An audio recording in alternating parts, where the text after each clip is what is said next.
नमस्कार साथियों, मैं मनोज स्वराजी स्वागत करता हूं आपका मिनी संसद के मंच पे। आज हम एक और गंभीर विषय के साथ आए हैं।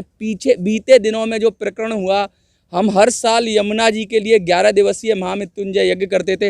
मैं अपने कैमरामैन से कहूँगा जरा घुमा के दिखाएं, उधर यमुना जी हैं पास में ही, तो थोड़ा सा शॉट दिखाएंगे। देखो यमुना जी के पास में आज हम लोग आए हैं और आज हमने एक यज्ञ का प्रोग्राम यहाँ पे ही रखा था, क्योंकि हमारा 11 दिवसीय यज्ञ में विघ्न पड़ गई थी।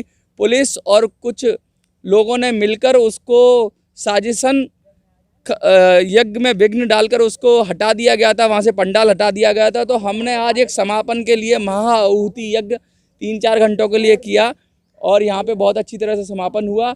इसके साथ ही हमने प्रतिज्ञा की है कि हम यमुना के लिए काम करते रहेंगे, ऐसे ही करते रहेंगे।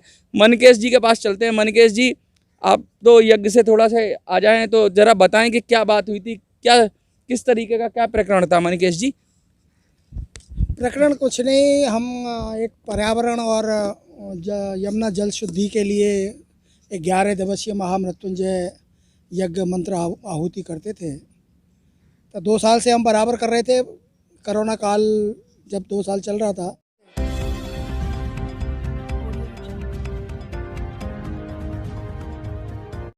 सबसे कह के हार गए थे, लेकिन इन्होंने कुछ भी सुनवाई नहीं की।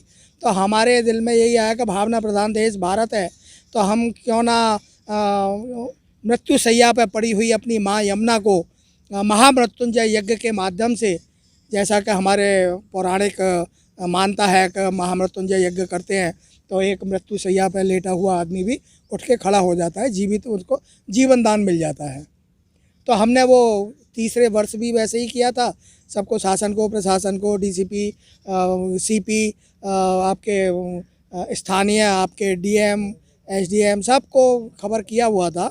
और उसके बाद उन्होंने कुछ एसएचओ साहब ने कुछ लिखवाया भी था कि साहब ये और लिख के दे दो, वो भी लिख के दे दिया था 5 दिन पहले। उसके बाद भी बंद? उसके बाद इन्होंने पता नहीं इनको क्या हुआ, 100 नंबर की कॉल गई थी बाटा कंपनी से, तो उस पर उन्होंने इतना नाटक कर दिया कि पूरा ही मतलब जिद पे अड़ गए। दोपहर को 3 बजे तक काम चालू नहीं होने दिया, यज्ञ चालू नहीं होने दिया, और 3 बजे तक उन्होंने हमें, जब तक हम वहाँ से पाल तंबू हमारा पांडाल नहीं हटा, तब तक उनको चैन नहीं मिला। मैंने सुना है कि इस प्रकरण में बाटा ने भी माफ़ी मांगी है। बाटा कंपनी ने माफ़ी मांगी है, वो शोरूम वाले ने तो कुछ नहीं किया है, ना कुछ वो उसका कहा है। और हमें बाटा से क्या लेना, हमने कोई उनका प्रोडक्ट तो ख़रीदा नहीं है, कोई सर्विस उनसे ली नहीं है। ये तो एक उनके जो बाटा कंपनी के जो शोरूम वाले हैं, जो या उनके एजेंसी वाले हैं, जो उनके आउटलेट वाले हैं, उनके जो व्यवहार हैं एक जनता के प्रति या हिंदुत्व के प्रति, या वो एक साफ नज़र आया था। और उसके लिए हमने इनका विरोध किया था कि भाई हम लोग कोई पर्यावरण के लिए और उसके लिए कर रहे हैं, हम कोई जैसे और पुलिस ने भी बड़ा सौतेला रवैया अपनाया। पुलिस ने क्या कि वो डीसीपी साहब शनिवार को तो मिली नहीं, मैडम हमारी नई आई हैं, कोई नई नवेली। और उसके बाद उन्होंने 2.5 घंटे बाद अपने जो अतिरिक्त डीसीपी हैं विनीत कुमार जी, उनसे मिलवाया। तो वो हमसे कहते हैं कि आप मंदिर में कर लो, आप वहाँ सड़क पे क्यों कर रहे हो। तो हमने कहा जी ऐसा है, ये एक अनुष्ठान है और पर्यावरण को लेके है, यमुना जी को लेके है, जलवायु को लेके है, उसके लिए है। तो हम तो अवेयरनेस कर रहे हैं, जनता में एक जागृति पैदा करना चाह रहे हैं, तो जनता के बीच ही करेंगे। और 2 साल से जब हम करते आ रहे हैं, तो अब ऐसे कौन सा अब पहाड़ टूट पड़ा, कहीं कोई पीसफुल होता है, कहीं कोई दिक्कत नहीं होती, कोई प्रॉब्लम परेशानी नहीं हम किसी प्रकार की करते। आज जो आपने किया है ये, तो ये हमारी आज जो पूर्णाहुति थी कल, और आज जो भंडारा था, तो वहाँ हमने वो खीर का प्रसाद बनवाया है और ये पूर्णाहुति यज्ञ किया है अपने मन की तसल्ली के लिए, आत्मा की तसल्ली के लिए। तो जैसी यमुना जी की इच्छा, यमुना जी के किनारे पे आके यमुना जी ने बुला लिया और हम यहाँ पे बड़े सफलतापूर्वक हमने इस यज्ञ को समापन किया। तो देखिए, आपने देखिए किस तरीके से लोग यज्ञ में विघ्न डालते हैं। हम लोग जो काम कर रहे हैं, या मनकेश जी जो काम कर रहे हैं, वो सिर्फ पर्यावरण के लिए काम कर रहे हैं। हम चाहते हैं कि यमुना जी साफ़ हों, यमुना जी स्वच्छ हों, और यमुना जी स्वच्छ हैं, उन्हें साफ़ करने की ज़रूरत नहीं है। उनके अंदर गंदगी मत डालो, बस गंदगी का रोकथाम करो, यमुना जी अपने आप स्वच्छ हो जाएंगी। पिछले लॉकडाउन में हम लोगों ने गंदगी डालना बंद कर दिया था, फैक्ट्रियाँ बंद हो गई थी, तो अपने आप यमुना जी रिकवर हो गई। वो तो 1 महीने में रिकवर हो जाएंगी। उनके पास अच्छे जल स्रोत है, उनका लगातार पानी पहाड़ों से आता रहता है, तो साफ पानी आता है, हम लोग उसे गंदा कर देते हैं।